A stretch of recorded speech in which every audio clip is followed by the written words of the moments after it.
Cervical cancer वही cervix के हिस्से के कैंसर को हम लोग सर्वाइकल कैंसर कहते हैं और ये फैलता है डायरेक्ट स्प्रेड से, लिम्फेटिक स्प्रेड से और ब्लड से भी स्प्रेड करता है।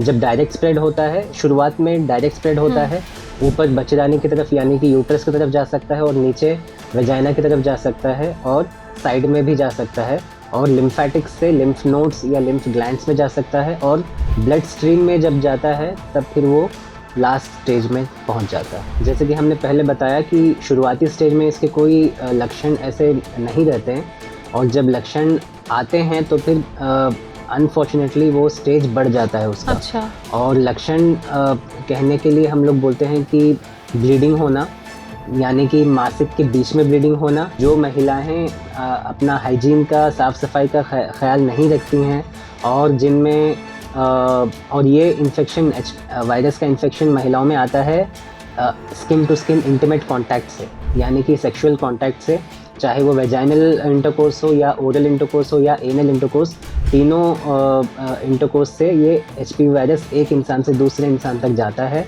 सर्वाइकल कैंसर अगर स्टेज 1 में पाया जाता है तो सेलेक्टेड केसेस में हम लोग सिर्फ उस हिस्से को निकाल के ऑपरेशन करते हैं और उसके बाद वो माँ बन सकती हैं। इसको हम लोग फर्टिलिटी प्रिजर्विंग सर्जरी कहते हैं और ये पॉसिबल है, हाँ वो माँ बन सकती है, लेकिन वो प्रेगनेंसी के हाई रिस्क कैटेगरी में चली जाती हैं।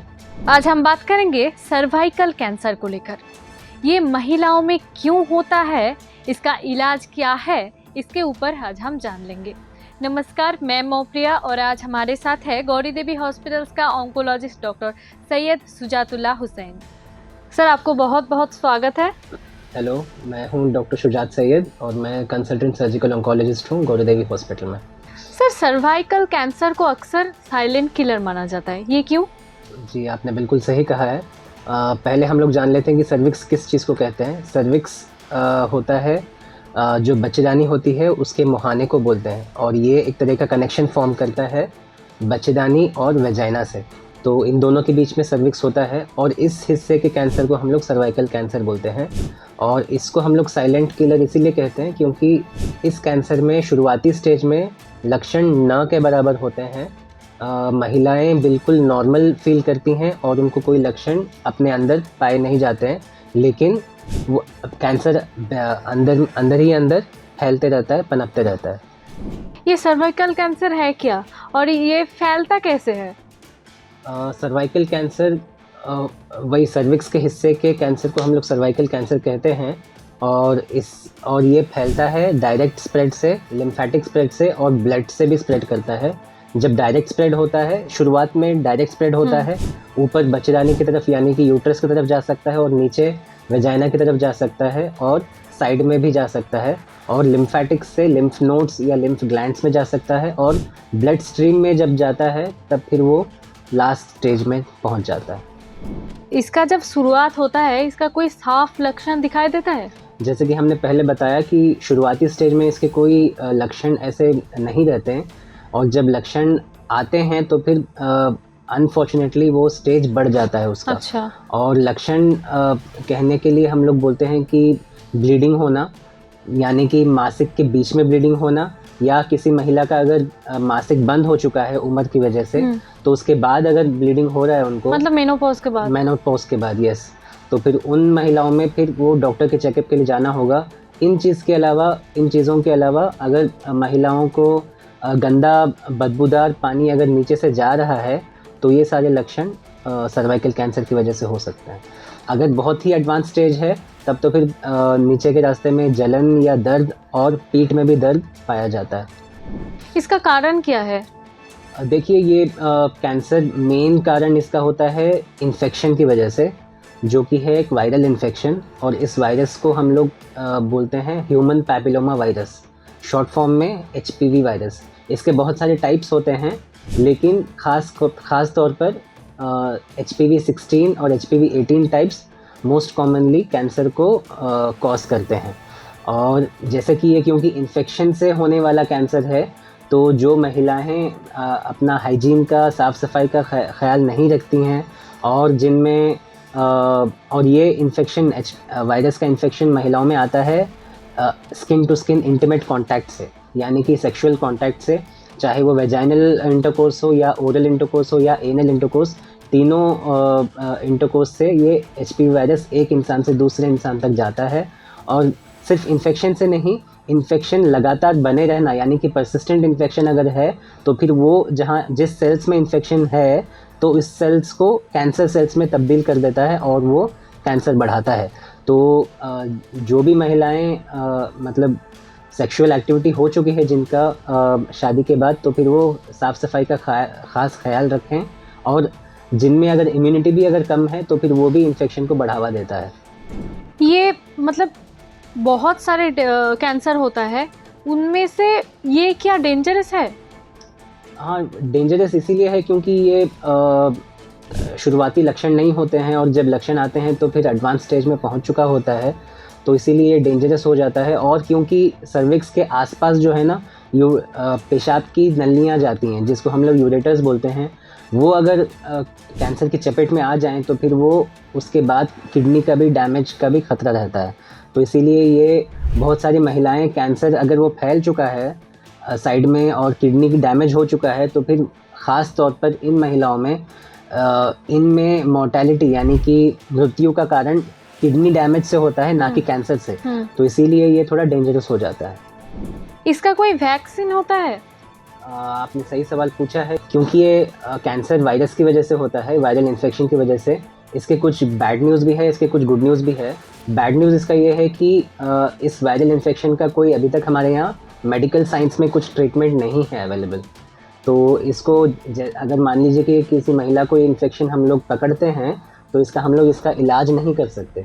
लेकिन इसका गुड न्यूज़ ये है कि वायरल इन्फेक्शन अगर बॉडी में होता है तो ये बॉडी अपने आप खुद ब खुद इसका ट्रीटमेंट कर लेता है, यानी कि उस वायरस को क्लियर कर देता है।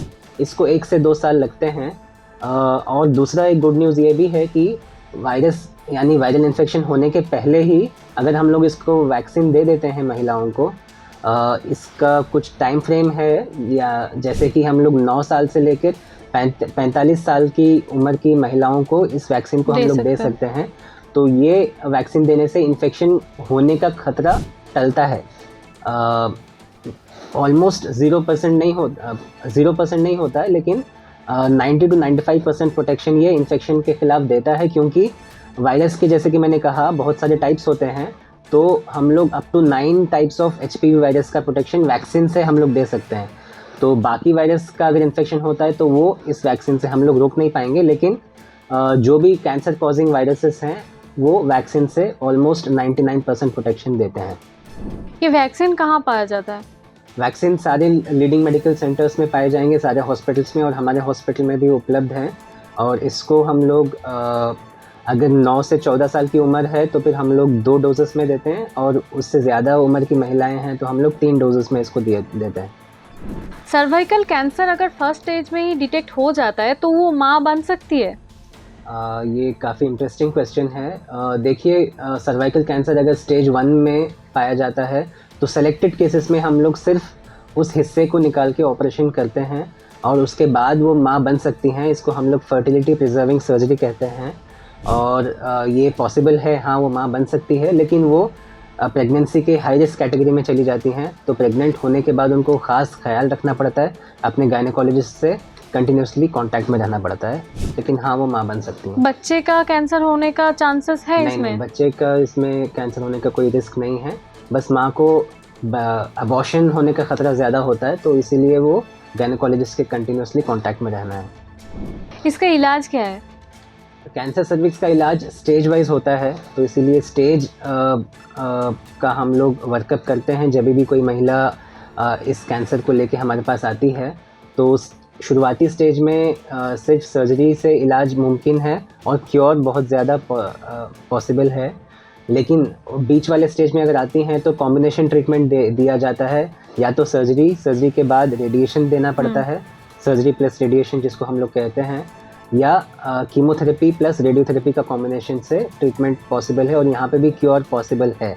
लेकिन अगर लास्ट स्टेज में आ जाती है, स्टेज 4 में आ जाती है, तो फिर क्योर पॉसिबल नहीं है।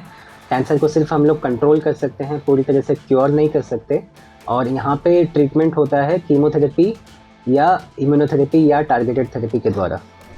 आप लोग तो पेशेंट ट्रीट करते हैं, तो कौन सा स्टेज में ज़्यादा लोग आते हैं? देखिए इंडिया में क्योंकि एचपीवी वैक्सीनेशन जो है वो उतना वाइड स्प्रेड है नहीं, और स्क्रीनिंग प्रोटोकॉल्स जो है सर्वाइकल कैंसर के, इस स्क्रीनिंग से हम लोग शुरुआती स्टेज में इस बीमारी को पकड़ सकते हैं, तो वो भी वाइड स्प्रेड नहीं है। तो इसीलिए हम लोग एटलीस्ट सेकेंड या थर्ड स्टेज में इस बीमारी को पकड़ते हैं, और कुछ केसेस में और ज़्यादातर केसेस में स्टेज 4 में भी पकड़ते हैं, और स्टेज 1 के केसेस बहुत ही कम आते हैं। जिसका उम्र बढ़ गया है वो अगर वैक्सीन ले तो चलेगा? जी, जैसे कि मैंने कहा कि up to 45 years of age, यानी कि 45 साल तक महिलाएं इस वैक्सीन को ले सकती हैं। शादी के बाद यानी सेक्सुअल एक्टिविटी के बाद उसका बेनिफिट कम रहेगा, लेकिन फिर भी वो बेनिफिट करेगा। कौन सी चीज़ है वो हमें एकदम इग्नोर करना चाहिए? जैसे कि बहुत सारी महिलाएं सोचती हैं कि कुछ महिलाएं जिन्होंने वैक्सीन लिया होता है तो वो सोचती हैं कि अब ये कैंसर उनको बिल्कुल नहीं होगा, उनका प्रोटेक्शन रेट बढ़ गया होगा, लेकिन फिर भी उनमें भी स्क्रीनिंग करना चाहिए। यानी कि स्क्रीनिंग मतलब हम लोग कुछ जांचें करते हैं जिससे हम लोग शुरुआती स्टेज में कैंसर को पकड़ते हैं, या कैंसर होने के पहले जिसको हम लोग प्री कैंसर स्टेज बोलते हैं, उस स्टेज में भी कैंसर को पकड़ा जा सकता है। तो उस जांच को हम लोग स्क्रीनिंग कहते हैं। तो कुछ महिलाएं सोचती हैं कि उन्होंने वैक्सीनेशन ले लिया है तो फिर उनको स्क्रीनिंग की ज़रूरत नहीं है। ऐसी बात नहीं है। और बहुत सारी महिलाएं सोचती हैं कि बीच में, मासिक के बीच में जो ब्लीडिंग होता है, या मेनोपॉज के बाद यानी कि मासिक बंद होने के बाद अगर जिसको ब्लीडिंग हो रहा है, तो वो सोचती हैं कि कई बार स्ट्रेस की वजह से, टेंशन की वजह से हो रहा है। तो इन चीज़ों को नज़रअंदाज करे बिना अपने डॉक्टर से सलाह लेके इवैल्यूएशन करवाएं। बहुत सारे लोग हैं, मतलब हमारे समाज में ये टैबू माना जाता है, ये प्राइवेट पार्ट और विषय को लेकर बात करना, तो ये क्या असर पड़ता है इसके ऊपर? बिल्कुल, क्योंकि ये थोड़ा सा महिलाओं का शर्म के कारण हो या किसी और चीज़ों की वजह से बताते नहीं है, सब लोग बताते नहीं हैं, खुल के बाहर नहीं आते हैं, और जब उनको बहुत ज़्यादा दिक्कत हो जाती है, वो सहन के बाहर चली जाती है बीमारी, तब वो डॉक्टर के पास आ जाती है, जबकि अनफॉर्चुनेटली वो स्टेज बढ़ चुका होता है। सर, आपको बहुत बहुत धन्यवाद। Thank you. आप लोगों ने सुना हमारे विशेषज्ञ ने क्या बोला।